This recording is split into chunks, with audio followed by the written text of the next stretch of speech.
I do a self-portrait every year on my birthday. I think of it more as an inner celebration than having a big party. It's more just time for me to stop and take stock and kind of think about the cycle I've just completed and the ones coming up in the future. I'm Judith Cassel-Mamet.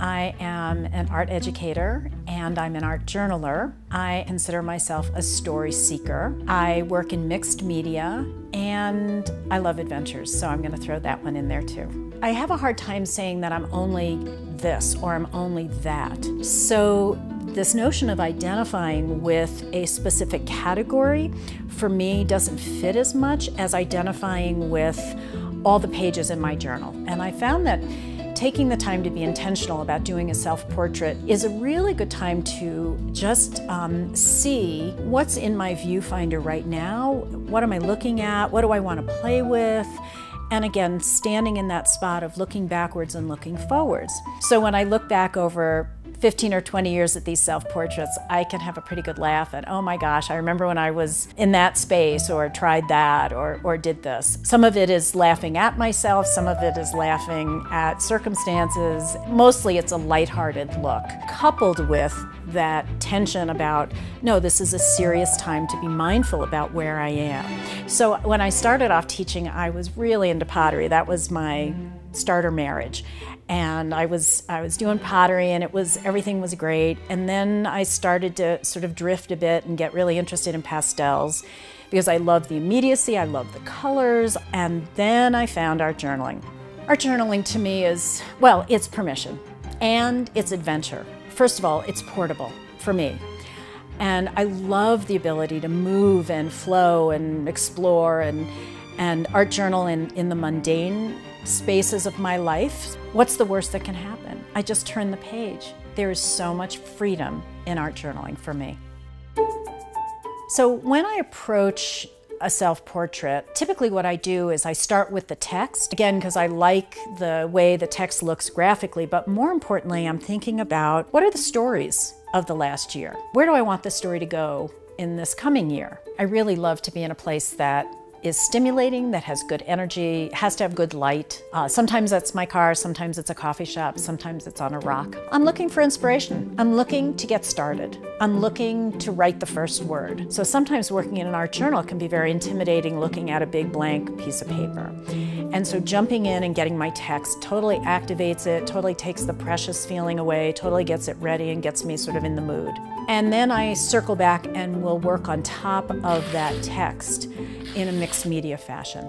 So I like to spray up a storm and wet it and blot it and just keep throwing paint on it until it's satisfying.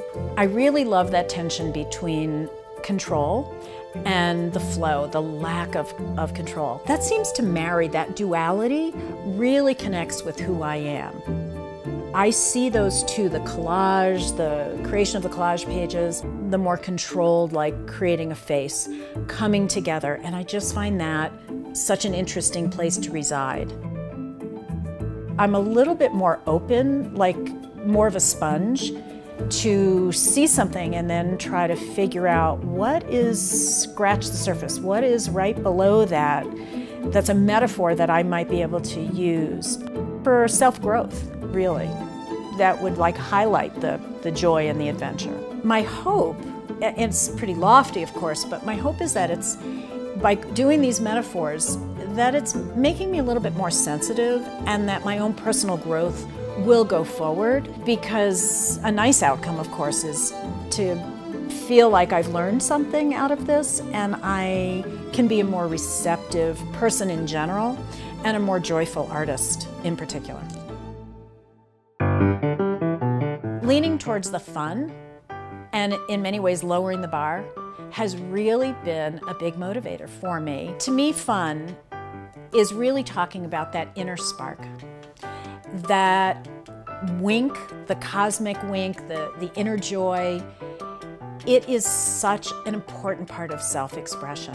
I think it's very easy to slide into this place where things are precious. Sometimes I have to smack myself upside the head to remind myself, oh, get over yourself. It's getting too precious. Back off. Throw some paint. I think to really know joy, one really has to also stretch to be able to embrace the other side. And then for me, it's a choice, because in any art form, to see that light and the joy, if you have a darker background, it really radiates it forward. So what do I think when I look at my portrait? I always just want to turn the page. I'm ready for the next one.